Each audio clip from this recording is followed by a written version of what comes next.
Hello, I'm Jeremy Fernandez. The relentless pace of the coronavirus pandemic continues. There are now more than 1 million cases worldwide. That's more than twice what it was a week ago. Australia's Chief Medical Officer Brendan Murphy says the true number of infections is likely to be 5 to 10 times that, given the different levels of testing and infrastructure in other countries. 53,000 people have now died worldwide. The US accounts for the largest number of cases, climbing above 220,000.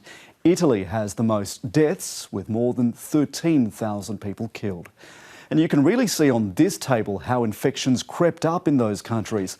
From the outbreak in Wuhan, the spread over the past few weeks has been ferocious. Reported cases in Italy, the US, Spain and Germany have now passed the number of cases in China.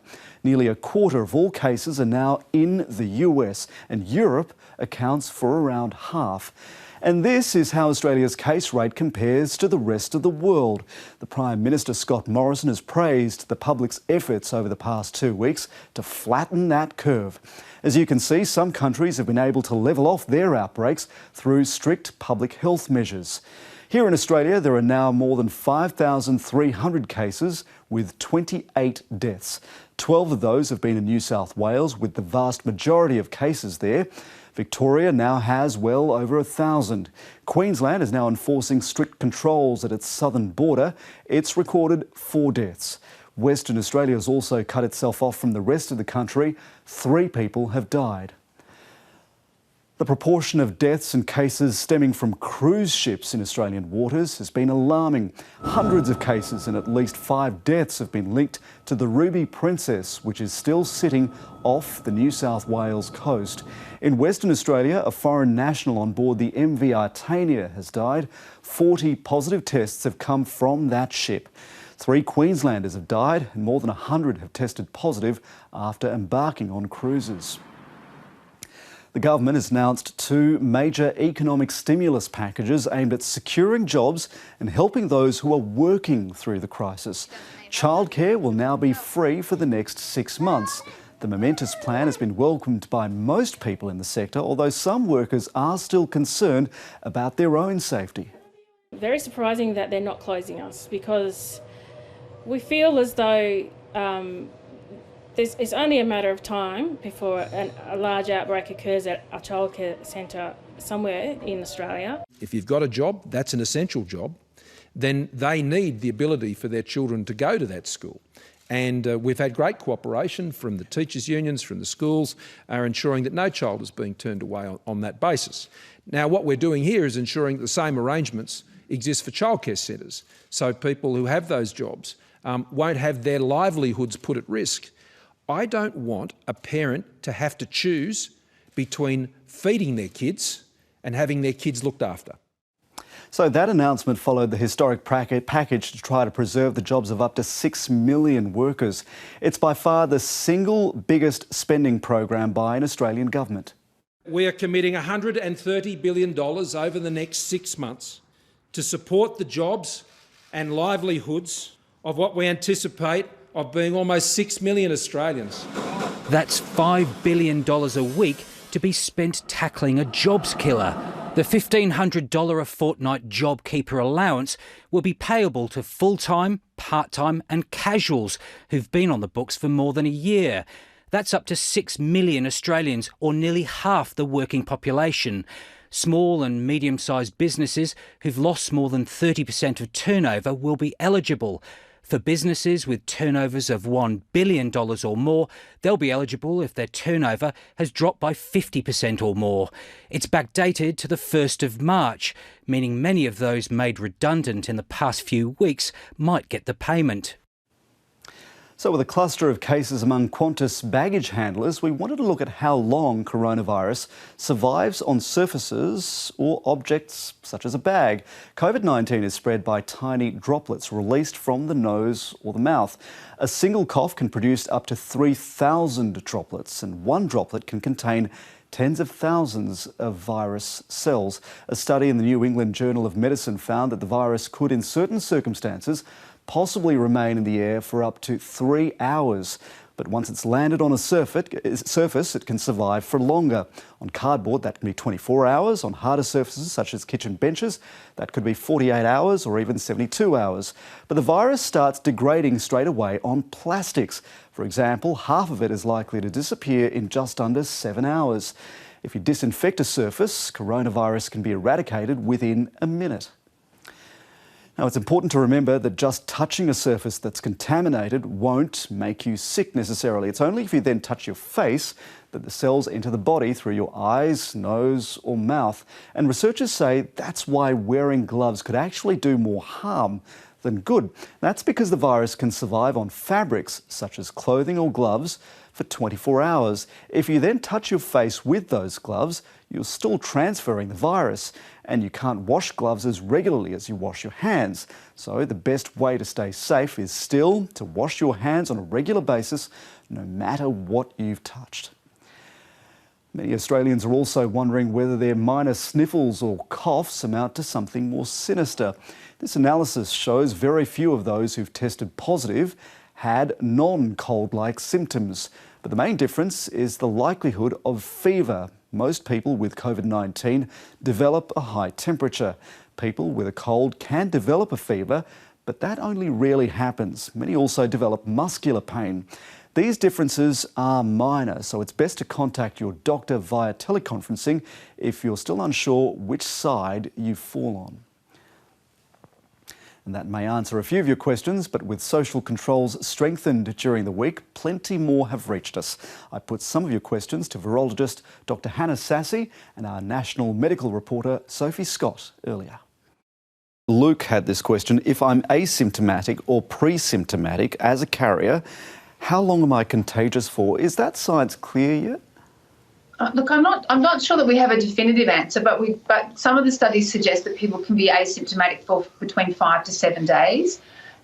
So there's been some interesting moves even in the last 24 to 48 hours about whether people should be wearing face coverings out in public, because then that would capture those people who might have the virus and be able to spread it without really realising. So in New York, for example, the mayor there has recommended that people wear face coverings. Now, we're not talking about surgical masks here. That's a big difference. What they're talking about is actually just like a T-shirt based material that will cover your face to stop you then coughing on someone. So it's not really designed to protect yourself. It's designed so that you don't cough on anybody else. We have this question from Karen Plummer of Facebook. She says the WHO is reviewing its recommendations for the use of face masks among the general public to weigh up whether the virus is travelling further by droplets than we currently believe. She says California is asking all residents to wear them when they leave the house, and that Austria requires all supermarket shoppers to wear a mask. What's your view on the efficacy of these face masks and face coverings? So it's a double-edged sword, I think. On the one hand, it can give people a false sense of security if they're wearing them and thinking that I can't get sick because I have the mask on, which isn't always true, especially if they're not using it correctly, which most people don't if they're not trained professionals on how to use these masks. So it could turn into a problem. But on the other hand, like Sophie was saying, the encouragement of covering your mouth when you're out in public due to heavy breathing and coughing and sneezing, just to prevent that virus from moving out into the public, getting on someone or getting on a surface that someone's going to touch. So I think that could be good on the one hand, but then again, it could lead to some sort of false sense of security. It's funny how quickly elbow bumps became a no-go. Just a few weeks ago, we were saying, don't shake hands, bump your elbows instead. And we received this question from our website, through our website. Someone writes in, I hear a lot about washing hands, but what about washing out or sanitising the elbow pits that people are coughing into? Does your skin remain infectious, particularly when you've coughed into it? Dr. Sassy.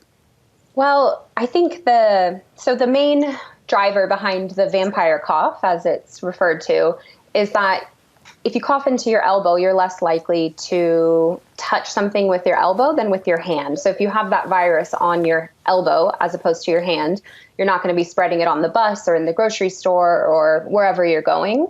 I would encourage people to, yes, clean their elbow if they've had a particularly wet cough or sneeze into it.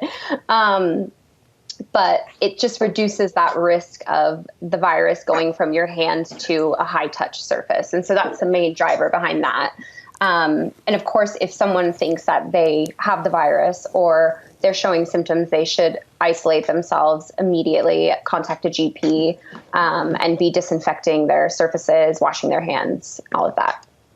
Dr. Sassy, we got this question through our website as well, the ABC News website. Will the huge use of antibacterial sprays and washes mean that bacteria will become more resistant to these treatments in the future? Are we causing a problem further down the track? I think this is a bit of a class in Virology 101. What's the answer? Yeah, so that's a really insightful question. So we were seeing this. There is an ingredient in a hand soap called triclosan, and it was not being so a lot of chemicals aren't processed during the wastewater treatment process. And then the clean, we call it effluent, the cleaned wastewater is released back into the environment. So these chemicals are going into the environment as well. So triclosan has actually been banned in most countries, and if not in Australia, it's on its way. And so it's being phased out of manufacturing and phased off the shelf. So those are the things that's one of the main chemicals that bacteria have been shown to become resistant to. But when you're talking about like these very blunt ethanol, chlorine, and a few other cleaners, hydrogen peroxide, and quaternary ammoniums, these are the main components of your household cleaners, hospital disinfectants, and ethyl alcohol for hand wash specifically. And so that's not something that bacteria can become resistant to. Dave writes in via Facebook, can I take my child for a driving lesson? Sophie. Well, look, I did look into that because that's an interesting question, and it doesn't really fit within the parameters of an essential visit. So what the government's really saying is that you should only be going outdoors if it's essential. So that's to get food, for medical care, for caring reasons, if you have to go and care for like an elderly relative, or if you can't work from home. So I don't know whether taking a child for a driving lesson would really necessarily fit into that category. And I think my advice generally, I think the advice of the authorities would be, when in doubt, don't. I think if you have any, queries about whether it's appropriate, you're probably better to just put it off and hold off on doing that until the restrictions are lifted. Because unless your child needs to be able to drive, say, so they can go to school or to work, then it's probably not deemed as essential. But I'd be interested to see what Dr. Sassy thinks. Dr. Sassy, I'll add this other question that we received as well. A couple who are finishing 14 days in isolation had planned to go shopping for the basics, go buy some fish and chips, go and sit in the car by the water just to get some fresh air, staying in the car at all times. Is that allowed under the present rules? And someone else asks, they're concerned about their car battery going flat.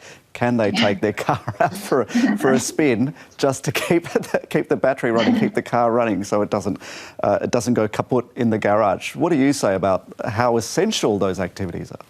Well, I'd say, just to mirror what you and Sophie have both said, always check with what is the local guidance for you, because it's going to be different if you're in Sydney and Melbourne and Perth.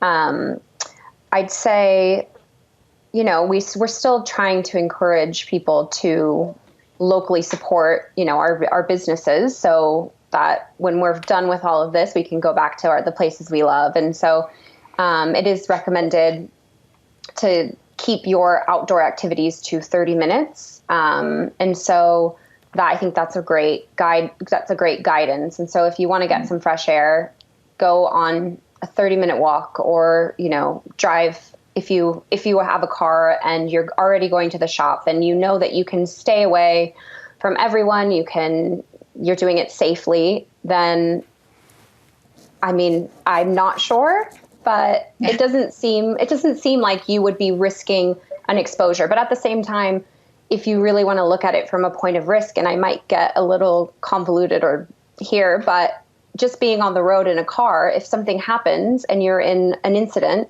then you might take away emergency services, or you might put them at risk if you might have the virus to come and help you. And so it also, these regulations take in considerations such as that too. So there are many more questions and answers. You can check out our full chat on the ABC News YouTube and Facebook channels, and also on iView. Bye for now.